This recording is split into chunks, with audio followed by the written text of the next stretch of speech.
Hello friends, in this video we learn about overview of steroid hormones. Cholesterol is the precursor for the synthesis of all the five classes of steroid hormones. These five classes are glucocorticoids.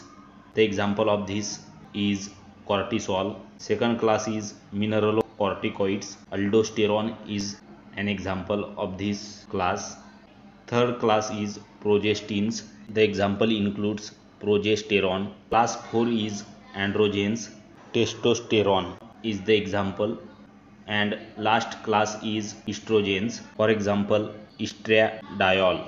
The synthesis of steroid hormones is initiated by the removal of 6 carbon unit from carbon 20 of the cholesterol side chain to form pregnenolone, the common precursor for all steroid hormones. If you like the video, share with your friends and please do subscribe our YouTube channel.